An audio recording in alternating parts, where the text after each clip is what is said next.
La penitencia, Marcelo Birmacher. Esta historia transcurre durante la Guerra de las Malvinas, entre abril y julio de 1982. Hoy tengo amigos a los que les llevo 3 años y otros tantos que me llevan 3 años a mí. A medida que pasa el tiempo, las edades son menos y menos importantes. Después de los 30, el mundo se divide entre mayores y menores de edad, sin hilar fino entre si un amigo tiene 40, 42 o 35. Pero por entonces, Rafael y yo teníamos 15 años, y por los motivos que inmediatamente especificaré, 3 años de edad eran una diferencia que separaba a las personas entre la vida y la muerte. Rafael, como llamaremos al protagonista de esta historia, tenía un hermano mayor que en abril de 1982 había cumplido 18 años, y no 15, como Rafael, ni como yo. De modo que, como otros hermanos de mis amigos, fue enrolado por una dictadura asesina para ir a luchar en esa guerra en el Atlántico Sur. Rafael nunca había sido revoltoso, ni sus padres tenían mayores motivos de queja respecto de sus hijos. Pero desde que habían mandado a su hermano Lucas a las Malvinas, Rafael pasaba mucho tiempo en mi casa, porque los padres le gritaban por cualquier cosa. Como yo iba a una escuela estatal, coincidíamos chicos de todas las clases sociales, y Rafael era uno de los más pobres. No era lo que hoy llamaríamos un pobre, porque nunca le faltó para comer ni de vestir. Pero toda la familia, padre, madre y los 2 hermanos, vivían en un departamento de 2 ambientes, y eso por entonces era considerado una carencia, al menos de espacio. El padre de Rafael era sereno en un garaje, pero desde que Lucas había sido enviado a las Malvinas, no lograba dormir de día y se dormía por las noches en el trabajo, hasta que terminaron echándolo. La madre era cajera en un supermercado y pasó a mantener a la familia. Desde el frente casi no llegaban cartas, porque todo era muy desorganizado. Los padres de Rafael no sabían dónde estaba Lucas ni en qué condiciones. No sabían si lo habían matado, si lo habían hecho prisionero, ni siquiera si había entrado o no en combate. Como no podían hablar de lo único que les interesaba, ni siquiera hablaban. Y tampoco soportaban que Rafael hablara.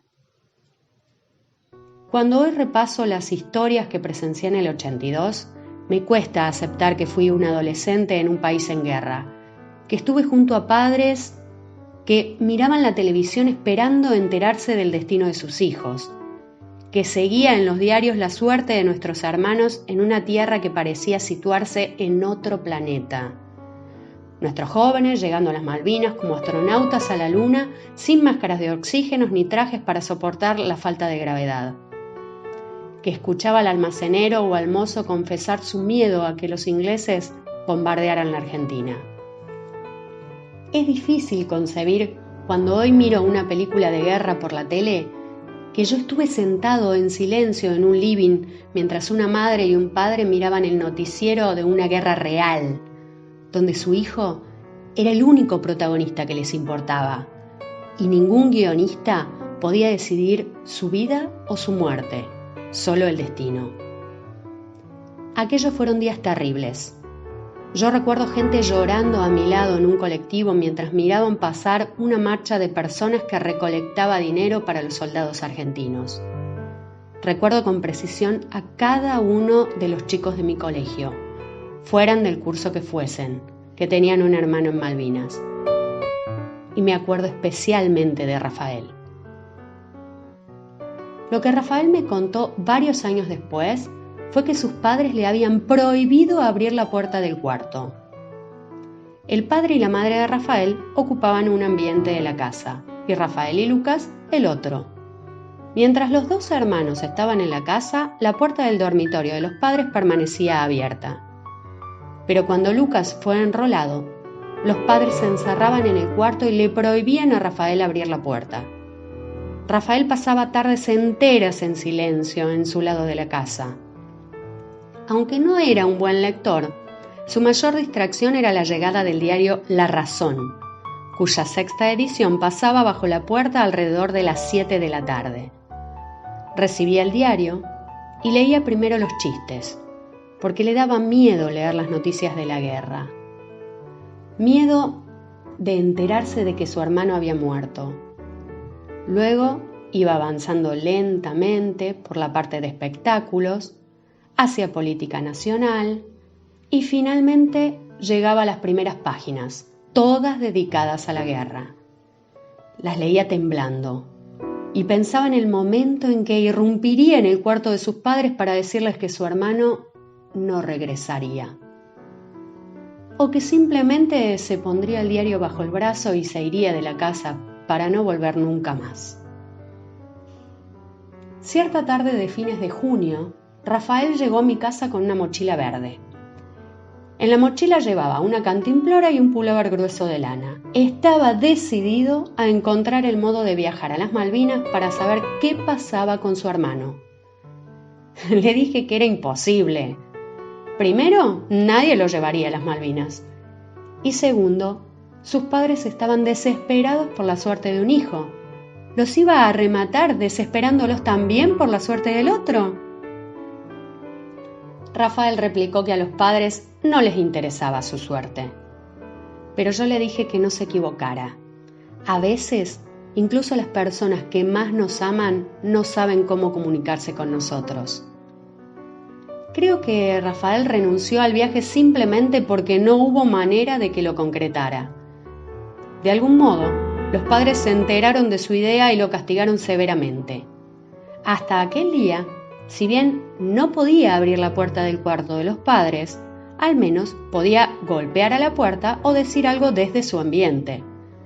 Pero luego del episodio de la mochila verde, le prohibieron hablar o golpear a la puerta y solo se comunicarían con él cuando ellos lo decidieran.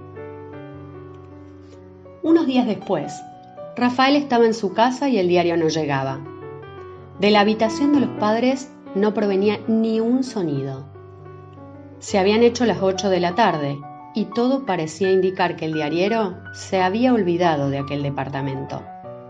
Entonces, apenas unos minutos después, Rafael irrumpió en el cuarto de sus padres, desobedeció la orden de no entrar, se rebeló contra la penitencia y realizó el más prohibido de los actos según la regla familiar.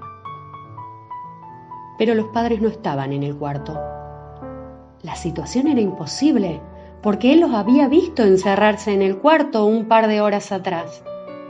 No había ninguna otra salida. El ambiente de Rafael daba a la puerta de calle. ¿Se habían encerrado en el armario? Rafael sacó el diario de debajo de su axila porque se lo había puesto bajo el brazo para abrir la puerta. Lo extendió en el aire de la habitación y de pronto los padres aparecieron en la cama. Es el día de hoy que Rafael no termina de explicárselo a sí mismo y mucho menos a mí. Entró al cuarto de sus padres, la cama estaba desarreglada y vacía, aún recuerda el color de las sábanas y la huella de las cabezas en las almohadas, el armario cerrado, el silencio fantasmagórico y los padres no estaban. El velador estaba encendido y su luz de por sí mortecina parecía aún más apagada en aquel cuarto misterioso.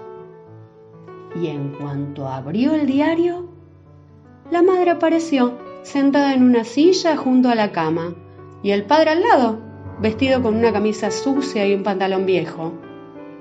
El velador pareció refulgir hasta alumbrar no solo el cuarto, sino también el resto de la casa. El diario decía que la guerra había terminado y en la página 2, en una fila de conscriptos con la cabeza gacha, se veía con nitidez a Lucas, vivo, como si les estuviera diciendo que la espera había terminado, que aquel diario era la única carta que había podido enviarles desde el infierno y que pronto llegaría a casa.